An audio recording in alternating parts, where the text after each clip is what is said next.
മഴയത്ത് നല്ലൊരു ഒറട്ടിയും ചിക്കൻ കറി ഉണ്ടാക്കിയാലോ. അപ്പോൾ ആദ്യം കുറച്ച് ചിക്കൻ എടുത്ത് നന്നായിട്ട് കഴുകി മഞ്ഞൾപ്പൊടി, മുളക് പൊടി, മല്ലിപ്പൊടി, ചിക്കൻ മസാല, സാധാരണ മസാല, ഉപ്പ് ഇതെല്ലാം ചേർത്ത് നന്നായിട്ടൊന്ന് മിക്സ് ചെയ്ത് കുറച്ച് വെളിച്ചെണ്ണ ഒഴിച്ച് നന്നായിട്ടൊന്ന് മിക്സ് ചെയ്ത് മാറ്റി വയ്ക്കണം. ഇതുപോലത്തെ വീഡിയോസ് നിങ്ങൾക്ക് ഇഷ്ടമാണെങ്കിൽ എൻ്റെ ചാനൽ ലൈക്ക് ചെയ്യാനും ഷെയർ ചെയ്യാനും സബ്സ്ക്രൈബ് ചെയ്യാനും മറക്കരുത്. അപ്പോൾ മാറ്റി വയ്ക്കാതെ കുറച്ച് നേരം ഒന്ന് മാറ്റി വയ്ക്കണം. പിന്നെ ഉറട്ടി ഉണ്ടാക്കുന്നത് നോക്കാം.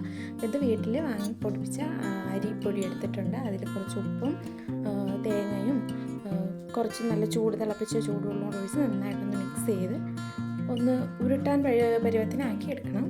വീഡിയോസിൽ എന്ത് തെറ്റുണ്ടെങ്കിലും എന്തെങ്കിലും നിങ്ങൾ തിരുത്തണമെന്നുണ്ടെങ്കിൽ എന്തായാലും നിങ്ങൾ കമൻറ്റായിട്ട് പറയണം. വീഡിയോ ഇഷ്ടമായാലും നിങ്ങൾ കമൻറ്റ് ചെയ്യണം. അത് നമുക്ക് കുറച്ച് നേരം മാറ്റി വെച്ചതിന് ശേഷം ഗ്യാസിൽ പാത്രം വെച്ചതിന് ശേഷം അതിൽ വെളിച്ചെണ്ണയും ഉലുവയും കടുകും കൂടെ ഇട്ട് നന്നായിട്ടൊന്ന് പൊട്ടുന്നവരെ വെച്ചിരിക്കണം. അതിന് ശേഷം സവാള കുറച്ചിട്ട് കുഞ്ഞുള്ളി അതുകൂടിയിട്ട് നന്നായിട്ടൊന്ന് വഴറ്റിയെടുക്കണം.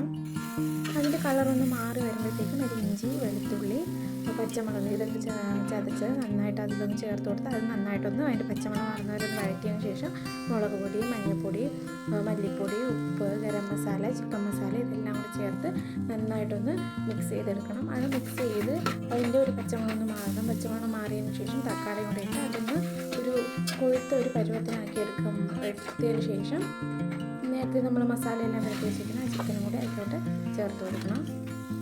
ആ ചിക്കനും അതിലേക്ക് ചേർത്ത് നന്നായിട്ടൊന്ന് മിക്സ് ചെയ്തതിന് ശേഷം ഒന്ന് അടച്ച് ഒരു 5 മിനിറ്റോ 5 മിനിറ്റ് ഒന്ന് വെച്ചിരിക്കണം. അപ്പോഴത്തേല് വെള്ളമൊക്കെ ഒന്ന് ഊറി വരും. അതിനുശേഷം കുറച്ച് തിളപ്പിച്ചെടുത്ത് ചൂടുവെള്ളം കൂടെ അതിലോട്ട് ഒഴിച്ചതിന് ശേഷം ഒന്ന് അടച്ച് വെച്ച് നന്നായിട്ട് വേകുന്നത് വരെ ഒന്ന് തിളപ്പിച്ചെടുക്കണം. അതിലേക്ക് എന്താണ് ചേർക്കുന്നത്, കരിവേപ്പിലയോ മല്ലിയിലയോ എന്താണോ ആവശ്യം അതോ ആവശ്യമായി ചേർത്ത് നന്നായിട്ടൊന്ന് തിളപ്പിച്ച് നല്ലതായിട്ടൊന്ന് എണ്ണ തെളിഞ്ഞ് വരുന്നത് വരെ ഒന്ന് വറ്റിച്ച് എടുക്കണം. ഇതുപോലെ തൂക്കും വീഡിയോസും ഡേ ഇൻ മൈ ലൈഫ് വീഡിയോസും ഒക്കെ ഷോർട്സ് ആയിട്ടും അല്ലാതെ വീഡിയോ ആയിട്ട് ഞാൻ എൻ്റെ ചാനലിൽ അപ്ലോഡ് ചെയ്തിട്ടുണ്ട്. നിങ്ങൾ എന്തായാലും അത് കാണാത്തവരാണെങ്കിൽ പോയി കണ്ട് എൻ്റെ ചാനലൊന്ന് സപ്പോർട്ട് ചെയ്യണം. നേരത്തെ എടുത്ത് വെച്ചിരിക്കുന്ന ആ മാവ് പാൻ എടുത്ത് വെച്ച് കുറച്ച് എണ്ണയൊക്കെ തടവിയതിന് ശേഷം ഉറട്ടിക്ക് പരത്തുന്ന രീതിയിൽ കൈവച്ച് നന്നായിട്ടൊന്ന് പ്രസ് ചെയ്ത് ഒന്ന് പരത്തിയെടുത്ത് 2 സൈഡ് നന്നായിട്ടൊന്ന് ചൂടായി വരുന്നതിന് ശേഷം നന്നായിട്ടൊന്ന് തിരിച്ചു മറിച്ചുവിട്ടൊന്ന് എടുക്കണം. അത് നല്ല സോഫ്റ്റാണ്. പുറം നല്ല കുറച്ച് ക്രിസ്പി ആയിട്ടും അകത്ത് നല്ല സോഫ്റ്റായിട്ടും ഇരിക്കും. എന്നതിന് ശേഷം നമ്മൾ ഉറട്ടിയെടുത്ത് ആ ചിക്കൻ കറിയും കൂട്ടി കഴിച്ചിട്ടുണ്ടായിരുന്നു. എൻ്റെ വീഡിയോസ് നിങ്ങൾക്ക് ഇഷ്ടപ്പെട്ടു എന്ന് വിചാരിക്കുന്നു.